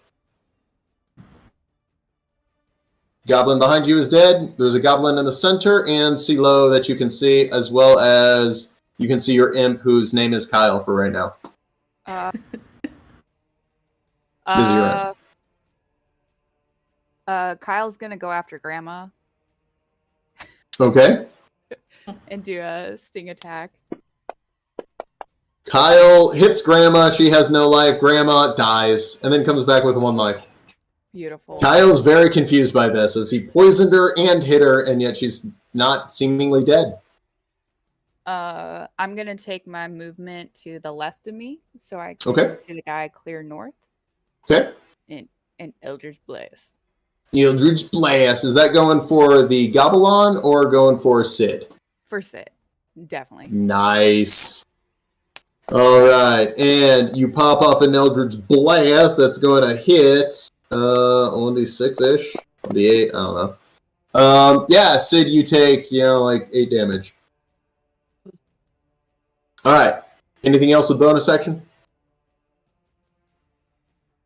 No. Sid, you just got shot in the ass with an Eldritch Blast. You got a goblin right at you. What do you want to do? Bonus action disengage. Okay. Move 30 feet south. Okay. We're now either even or one ahead of Grandma Sorceress Cthulhu. The Eldritch Blast individual within 30 feet. Yeah, there's 3 of them, but yeah. No, they're not within 30 feet. They're way down here. Okay.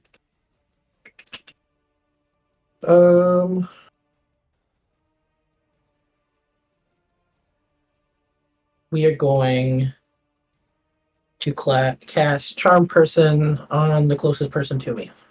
Okay. That would be Grandma Sorceress. You cast a... no, her saving throw would be like a 13. She would fail. What are you convincing Grandma Sorceress to do? Join me. We will have such great fun.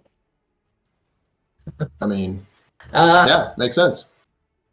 Yeah. Anything else? Attack anyone? Not me. Bonus action, movement, and action. Nope, that's it. Dibble, you're up. You have been very strongly convinced that the person behind you wants to work with you. I'd love to work with you, who shot me and murdered me. Oh, that's the past.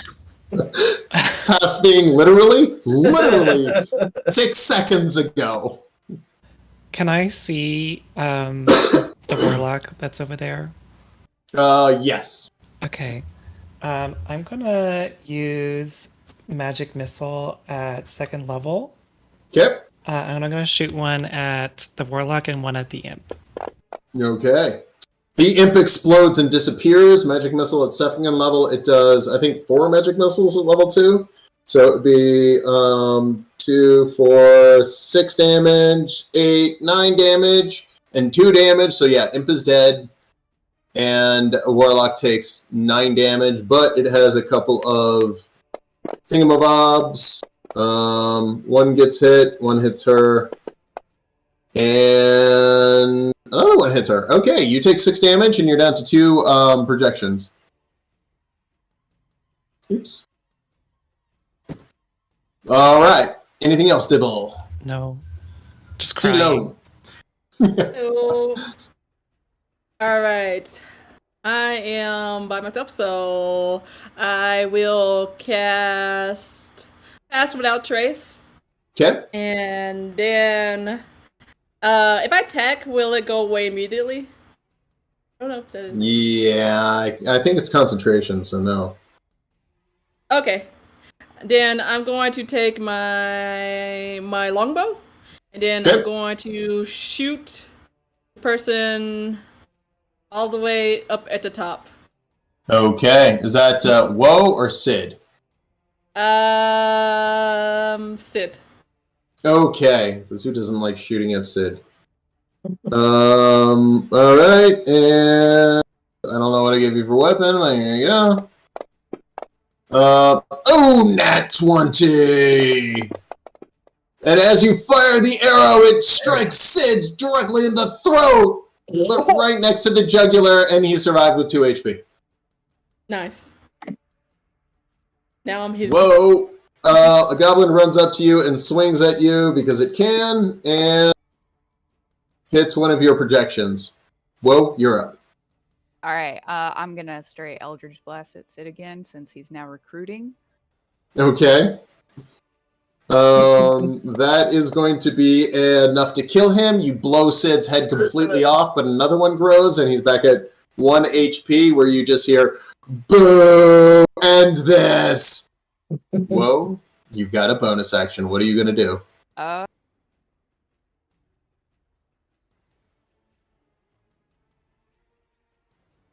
don't have much. No worries. Yeah. I don't think warlocks really have a bonus action starting out. I can't do anything beyond Misty Step, and that's kind of pointless. So I'm good where I'm at. As a sign of celebration, you Misty Step 30 feet away from the goblin. Yeah. The fight ends, and there's some booing, hissing, exchanging of hands and coins, and in the background you hear a few people go, accepted, accepted, as bets are exchanged. That was good. That was fun. I didn't think I was gonna Um, survive. I'm not killing anyone right now. I'm not that evil. Although somewhere a blood splotch has appeared here, and I'm not sure how he did that, but that's cool. You said throwaway character, kill it. Huh. I thought you could do that, where if something dies, you can actually make a blood splatter where they were. I just don't know how I did it. Cool. Alright, who do we have left? I've got on my character sheet Markham and Lucius Stride. And I feel like we're missing one or more. Yeah, me. And blank. Blank. Blank, what were you? Race? It was a halfling. Halfling. Lightfoot. Lightfoot. Stout. Okay. Class. What was your class? Thief. Rogue. Rogue. Rogue. Level 3. Which archetype? Thief. I'm breaking one of my cardinal rules. Never create a character when you have other people on the call with you. So that's just rude. Everybody stare at Alex while he has to Yep. make him uncomfortable for not being prepared. You know what? If you were anyone else. You're doing great. You had a lot to do. No, I'm a kiss ass, by the way. don't compliment him. No. You just have to stare at him awkwardly and wait for him to finish doing what he feels he needs to do. Flattery will We just get gotta you stare weirdly everywhere. into the camera then. Okay, got it. Yeah. Hey Alex, hey, guess what? I have something to tell you. Uh-oh. Fight me. Fight you? I got some Girl Scout cookies. no. Let me send them your way. Fight me. For such a good job. I said fight with an F. I'll take those Girl Scout cookies. They're the bad ones. They're the Thin Mints. I'm not a fan. Those are the best ones. Are you crazy? I agree. The best ones. So What are bad. you doing, Alex? The pressure's They're on even Alex. better when you put them in the freezer. I'm having a character conflict between those and the peanut butter ones. No. I don't know. Peanut butter ones are the best ones. No. They're my favorite. Wait, it's always No, between the those shortbread two. buns are the I best don't ones. know. Hang on, Nick with a Caramel K. delight. Did you just Caramel say delight. Thin Mints are bad? He did. He did say that. I did say they were bad. This is true. No. He didn't just say they were bad. He said they're the worst ones. That's Oh, have you had the plain shortbread ones? Those are clearly inferior. Demon, what character and race were you? I like the plain shortbread buns, yo, sorry. His Hey, name is Golden. great. He's a half elf. I don't know. Half elf? I like regular Rogue. shortbread when I make it. I Half don't elf know. rogue. Got it. Don't give me that look. I see your face. Don't do it. Class. I also really like the lemon ones, not gonna lie. The powdered lemon ones. Uh-huh. Y'all are making me I hungry. thought Y'all I need to was talking stop. about cookies. I have some bacon Oh, over here we- that I'm took off talking my about Girl sandwich. Scout You can have. cookies. Yeah, I'm actively shitting on Nick for saying Thin Mints are bad. They probably I are said- trash. I ain't I gonna said care. they're the worst. So at least shit on me properly. I like Thin Mints. I love Y'all are Thin so Hey, bad. I'm just trying to start chaos so Alex can get his stuff done. All right, it's a distraction. No, don't be trying that. He does this in the middle of normal campaigns, anyways. It's not- fantasy grounds. You can't help it. One time. That's all it takes, though. Yeah, no respect. I feel like Rodney Dangerfield. No respect, I tell you. Sure, no respect. Yeah, sure. That's And I just dated myself by using that as a reference. You really did. Well I know who has DM aggro now. I should be Well safe. done. All right. I mean, I'm probably the one that antagonizes him the most, and I've also been in the campaign the longest, so I don't know how much it's going to save you. That's fair. Lucius and Markham. Do we have it together now, Alex? You got it? You in the groove now? Look, I am very fast at this, okay? I know. I'm not saying you're not. I'm just asking, you good now? You got it in the groove? You just see how much back more home? time you need to shit talk. Yeah, we can keep Right, talking and have alright. a discussion about cookies. You know what? Now I want a cookie. See? Making you hungry. Mm-hmm. That's what they do. Demon, Markham, Lucius, and the other one, Blink. You are up. Who's Blink? Go. Boop. All right, Blink, you're up first. Okay.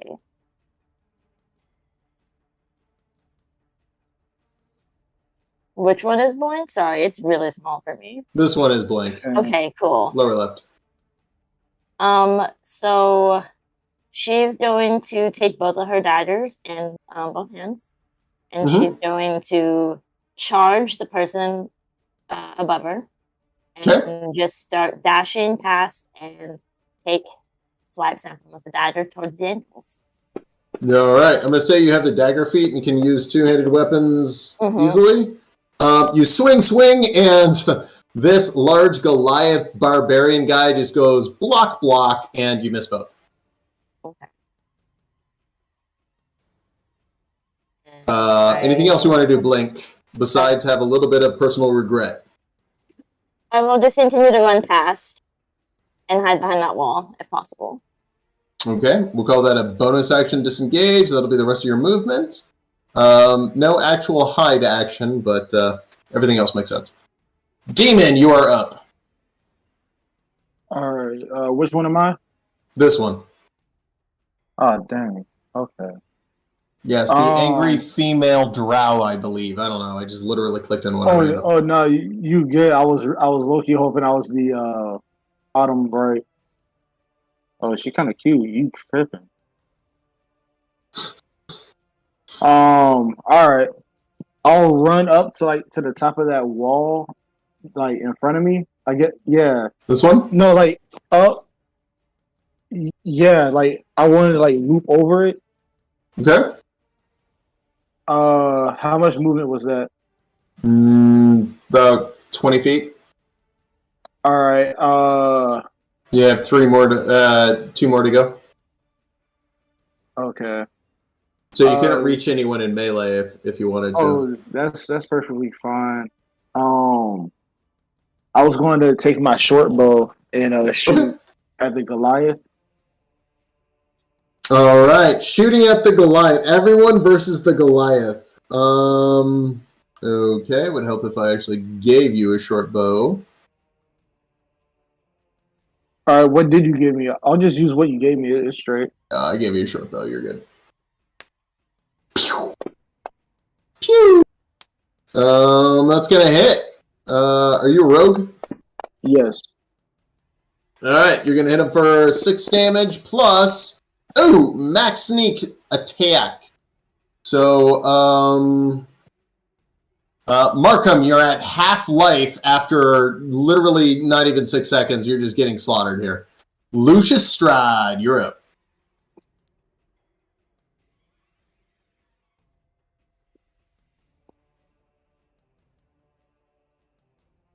Who's playing Lucius? No one? Was that Jonas? Yeah.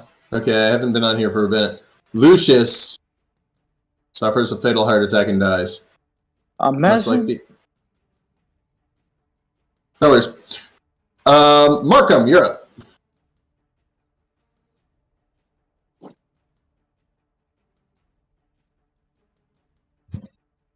Who's playing Markham?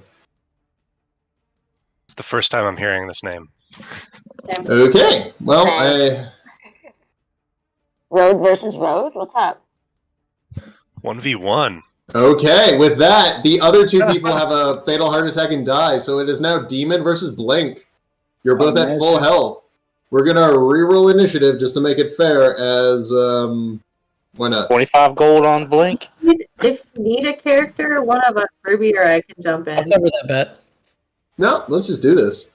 Did I hear accepted out there? Yes, accepted. Accepted. Imagine. Okay, so the reason I keep saying accepted, just so y'all are in on the inside joke, we played something where we went to the Fey realm and every question was a wager. So if you're like, good morning, then somebody could say accepted, thereby entering you into a wager. And if it was a good morning, you would owe money. It made it very, very fun for me as money was changing hands left and right and people were getting screwed. Anyway, Sounds terrible. I love Sounds it. phenomenal. I love that idea. it was one of my most favorite sessions of all times, and there was arena battles going on. Death wasn't. It was a mess. It was a mess. Haven't seen it. Want to look up the Warriors Playground episode on our streams on YouTube, because it was probably a solid hour and a half of us dealing with figuring out the rules to his accepted bets. It was seriously the best episode ever. And the fact that you couldn't die was the icing on the cake in the whole entire Yeah, he also made us fight each other. And just watching us idiots try to word questions not as questions. Oh yeah, that was great. But still very much questions. Yeah, they were still very much questions, 100%. It was great. Alright, with that, Blink versus Demon. I'm excited to see who wins this.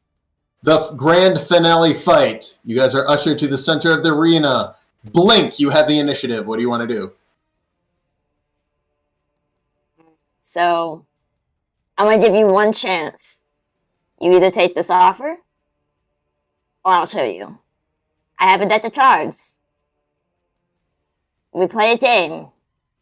If I win, I slit your throat. You win, you can slit my throat. Deal? That sounds interesting. I am a gambling man after all. Why not? Fair. I'll approach him, and I'll lay the cards out. I'm very good with cards. We'll put that there. Okay. How do we actually do this? I was honestly just thinking like a rollies situation. Alright. So what we're going to do is we're going to do my game of Roll 20. Cool. So, here's how it works. Each of you rolls 5 dice. The object is to get as close to 21 as possible. You can re-roll 3 of them. But, just for funsies, we're going to do your re-rolls one at a time. First person to 21, or the person who gets to 21 without busting wins. So, who's first? I'll go. Demon. Yep. Alright, Demon, you're up first. Demon, you roll a 22. But it's your first roll, so you can re-roll any one of those. You have 6, 1, 3, 6, 6. Blink, you roll a 23. You can re-roll any of those. Demon, as you're up first, which one do you want to roll? The object is to get as close to 21 without busting. If you bust after this, you lose. What was the highest one? It's 6, 1, 3, 6, 6, so you have a 6. Oh. Okay, I'll re-roll the first 6. Okay, so with that, you would be 4, 10, 16, plus whatever this dice is. A 5 is an automatic win. A 6 is an automatic lose. Oh, automatic win! So he rolls a 21. Killer B, do you honor the bet? I stand up. I walk towards him, grab to shake his hand, and say, "A deal's a deal." And then I reach out and I try to take an attack at him with my dagger. Alright. Demon, do you expect this coming? Like he did no road to put that wager out there and be like, oh yeah, if I lose, cool. No rogue is that confident. Stupid. Exactly. Alright. Blink, you make your attack with disadvantage. And it misses. That'll make it Demon's turn. The whole crowd starts to go, "Whoa." You guys played a quick card game. When she swings, I give like a demonic evil laugh. And I say, this is what I live for, as I do a backflip away from her. And I reach in my bag and throw some, hold on, I forgot what they called. Ball bearings? Ball bearings, thank you. And in between us. Okay. Alright, and that's really it. I won't even like really back away from her too far. I'll just stay there. Okay. Blink, you are up. As he's thrown ball bearings at you, the crowd is on his side now. You are definitely not the fan favorite, and there's basically 10 feet of ball bearings between the two of you. I grab one of my 2 daggers and I throw it at him. Okay. Throwing dagger. It's not one. So as you pick it up and go to throw it, you throw it and it literally somehow just lands 2 feet in front of you and has broken in half almost magically. You're now horribly embarrassed as the whole crowd is just booing you. You don't take any damage, except personally, you just feel like everyone is against you now. No, that's normal. That's all right. That's fine. That was your action. Bonus action? I will disengage and run in the opposite direction towards one of the Okay. walls. Cool. You're just over 30 feet away from him? Yep. Demon, you're up. When she throws the knife, I kind of stand there in disappointment, like, really? This is what you do? And then when she runs, I'm like, all right. I pull the short bow out and I fire one of the arrows. Okay. And that arrow misses as she manages to just duck under it. All right. I'm right there. I'll run behind that wall. On the map it'll be that one. Cool. As you guys run, suddenly an adult black dragon appears, roaring ferociously. Looks big, looks pissed. That is a big ass A. It is a big assay, yeah. And it has a giant a-hole right in the middle. With that, Blink, you are up. The dragon will go after both of you. As someone who's only 3 feet tall, I am running away from that thing. Okay. That is it. I am just trying to get away. To where Okay. it's possibly going to go after him before me. Demon, you are up. This is your one and only chance. Let's call it truce, kill the dragon, and then assume our battle. I don't think you've seen me. I'm 3 feet tall. That's not happening. That's on you. Say less. I step out slightly so I can see her, and I fire a bow. Okay, going after her. With that, you take your shot, and this one will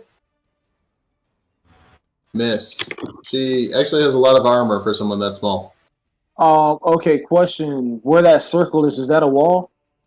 No, that's where you underneath dropped. That circle is where you dropped all the ball bearings, so that would be difficult. Yeah, I know, terrain. but like, I'm trying to see because I see like a little line at the bottom of it. Oh, these are walls. So. Okay. I was just making sure. Yeah, no worries. Would I be able to run around this wall below me and kind of get behind that wall? Yes, you could. Oops. Yeah, you could run around this, and now you're protected from multiple sides. The dragon moves in looking for food, but it finds no one yet. Blink, you're up. Your aim sucks just as much as mine, I see. I'm just having a bad day. Looks like you and me both. I have 1 dagger left. Okay. And I am going to try to run around the wall where the ball bearings were dropped and take cover on the other side. Okay. And try and throw my last dagger at him as I'm At Blink, or excuse me, at the dragon or at the demon? at demon. Okay. Ignoring the dragon, you throw your dagger at demon, and it hits. Doing a little bit of damage, plus like some sneak damage. Yeah, he's hurt. He's hurting. Cool. Demon, you're up. She just threw a dagger at you. She's 5 feet from you. I pull the dagger out and I lick the blood off it and I say, I love this. As I step up and I thrust with it. Okay, stabbing her back with a dagger. That's gonna miss. She parries it, but you are now out of weapons, Blink. The dragon then moves right between the both of you. Blink, you're up. What do? You are now in range of the dragon. I'm going to attempt to get behind demon and use them as a human shield. All right, using demon as a demon shield. Got it. Demon, you are up. You're now between dragon and blink. Yo, you're like 3 feet tall. I'm finna put my hand on her head and then cartwheel over her as I grip her hair and then just sling her on the ground. Okay, you spin around her with the dragon in between the two of you, and then suddenly the dragon disappears and everyone busts up laughing in the crowd as the dragon was an illusion the whole time. They didn't have the power to summon an actual dragon. The whole crowd is more laughing at the both of you as neither one of you has scored a killing blow in 5 rounds. And with that, we will conclude combat. In my defense, we're rogues. Fighting's not my game. To be fair, that is a great defense. All right, cool. So that was the last 2 hours of your lives spent having fun with me and playing a little bit of a rapid fire D&D, as I called it. I think we kind of got a sense of who people were and how people played. What we're going to do now is talk with my peoples about who we want on our main Wednesday team, and then look at who we can use and who is still interested in building a possible a separate team as well. Because with this many people, putting everyone in one game is just going to be a nightmare. So the idea we had was to do 2 teams, 2 games, potentially as many as 5 players, 1 DM per game. I wouldn't go any higher than 5 for online. I've done 4, which 4 works really well. We're looking to try 5 on this one just because it just seems statistically that somebody always calls out. So with 5, you can miss 1 or 2 people and still play. With 4, if you're missing 2, we cancel the session. So statistically, if you play with 5 people, 1 person is always going to call out because that's organizing 6 adult schedules. It's pretty tough.